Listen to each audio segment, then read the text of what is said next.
사람들은 무엇이든 큰 걸 좋아합니다. 큰 집과 큰 차는 부의 상징이 된 지 오래고 너도나도 더 큰 집과 더 큰 차를 소유하기 위해 부단히 애를 씁니다. 큰 것을 선호하는 성향은 우리 정부가 시행하는 수많은 정책에도 그대로 드러납니다. 담뱃값 인상과 연말정산 개편 등으로 서민들의 부담은 늘어난 반면 기업에 부과하는 법인세는 수년간 요지부동입니다. 큰 것 이주의 정책 기조를 극명하게 나타낸 대표적 사례라 할 수 있습니다. 농업 정책에 있어서 예외는 아닐 것입니다. 특히 국비로 지원되는 많은 농업 관련 정책들이 일정 규모 이상의 사업 시행을 전제로 하고 있으며 규모화되고 기획화된 사업에 우선적으로 지원되는 경우가 많습니다.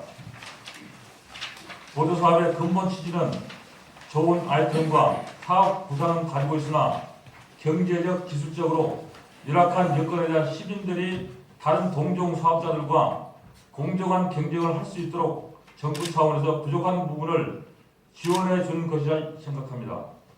열정은 있으나 자본력과 기술력이 취약한 소규모 영세 농가가 경쟁력을 가질 수 있도록 좀 더 세심한 정책 마련이 필요한 이유이며 농업인 등 소규모 식품 가공 사업의 육성은 소규모 농가의 경쟁력을 높이기 위한 좋은 대안이 될 것입니다. 소규모 식품 가공 산업은 농업인 등이 직접 생산한 농산물을 원료로 활용하여 지역 농산물의 수요를 촉진하고 농의 소득을 향상시킬 수 있는 좋은 사업이라고 생각합니다. 농업 분야 전문가들은 농림축산식품부의 주요 농정 목표의 하나인 6차 산업화 정책의 성공적 안착을 위한 핵심 방안으로서 소규모 식품 가공 산업을 제시하기도 합니다. 이에 본 의원은 농가의 새로운 소득 창출에 기여할 수 있는 소규모 식품 가공 산업의 육성을 위한 몇 가지 방안을 제시하고자 합니다. 첫째, 소규모 식품 가공 산업의 체계적 육성을 위한 조례 제정이 반드시 필요합니다.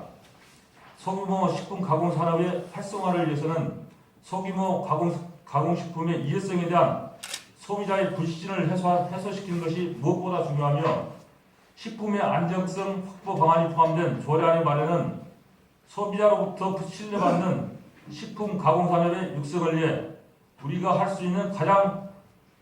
수 있는 가장 중요하고 서둘러 해결해야 할 숙제입니다. 조례안의 내용에는 우리시의 농업 환경적 여건을 고려한 구체적 지원 방안과 안정성을 확보할 수 있는 방안이 동시에 포함되어야 할 것입니다. 현실성 있는 지원 정책은 식품의 안전성 확보를 위한 행정청의 지도점검에 농가의 자발적 참여를 유도하여 소규모 가공식품에 대한 소비자의 신뢰를 회복하는 데 큰 기여를 할 것입니다. 또한 전국 70여 개 자치단체에서 운영 중인 소규모 식품 가공산업 육성을 위한 조례의 내용을 살펴보면 지나치게 획일적이고 방대하여 조례안대로 추진 중인 자치단체는 많지 않습니다. 정책의 실현 가능성과 우리 지역의 농업 여건을 충분히 감안한 조례안이 마련돼야 할 것입니다. 둘째, 농산물 가공 교육센터를 적극 활용하는 방안입니다. 농업기술센터 내에 위치한 농산물 가공 교육센터는 지역 농산물 가공 기술을 효율적으로 확대 보급하고 농업인의 농산물 가공 산업의 활성화를 위해 지난 2013년 12월에 설립되었습니다. 농산물 가공 교육센터는 소규모 식품 가공 산업의 창업과 기업 활동을 위해 필요한 각종 정보와 교육, 훈련, 상담 등 종합적인 서비스를 제공하기에 최적의 시설로서 소규모 식품 가공 농가의 경쟁력을 끌어올리는 데 많은 도움이 될 것으로 생각합니다. 셋째, 사업 활성화에 제약이 되는 법적 제도적 요인에 대한 분석과 개선이 필요합니다. 소규모 가공식품 산업에 대한 대표적인 법인 식품위생법에 따르면 식품 제조 가공업을 하기 위해서는 시설의 규모와 상관없이 식품위생법 시행 규칙에 따른 업종별 시설 기준에 부합하는 시설을 갖춰야만 합니다. 자본력과 기술력이 취약한 소규모 가공 농가들이 감당하기 힘든 까다로운 기준과 절차는 사업의 활성화를 가로막는 대표적 제약 요인으로 기억되어 왔습니다. 이러한 농가들의 불합리한 부담을 덜어주기에 같은 법 시행 규칙에서는 농업인 등이 국내 농산물을 활용하여 식품 제조 가공을 할 경우에는 자치단체에서 시설 기준을 따로 정할 수 있도록 특례 규정을 두고 있습니다.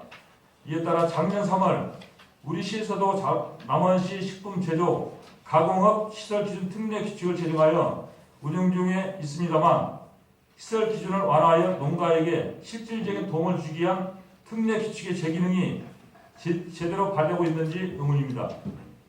농가들이 정말로 불편해하는 사항은 무엇인지 식품의 안정성을 확보하면서도 농가에게 실질적인 도움이 될 수 있는 방안은 무엇인지를 꼼꼼히 분석하여 특례 규칙을 개정할 필요가 있겠습니다. 이웃나라 일본에서는 영업허가 필요한 업종을 제한적으로 열거하고 열거된 업종 이외에는 영업허가를 필요하지 않고 있습니다. 이처럼 이생상 철저한 관리가 필요한 업종과 그렇지 않은 업종을 구분하여 소규모 식품 가공업에 대해서는 다소 완화된 기준을 적용하고 있는 일본의 사례도 좋은 본보기라 생각합니다. 존경하는 시민 여러분, 장종환 의장님을 비롯한 선배 동료 의원 여러분, 유한두 시장님을 비롯한 공직자 여러분, 요즘 금수저, 흑수저라는 말 많이 합니다. 경제적 빈부격차가 대분림되는 불합리한 경제 구조를 빗대어 표현한 말로 생각됩니다. 대규모 사업 위주의 농업 정책은 우리 농민들에게 또 다른 금수저, 흑수저를 낳을 수 있습니다. 서두에 말씀드린 대로 대규모 사업뿐만 아니라 소규모 영세농가도 경쟁력을 가질 수 있도록 세심한 정책적 배려가 필요하며 소규모 식품 가공사업 육성 지원은 그 중요한 첫걸음이 될 수 있다는 점을 다시 한번 강조드리면서 5분간을 마치겠습니다. 끝까지 경청해 주셔서 감사합니다.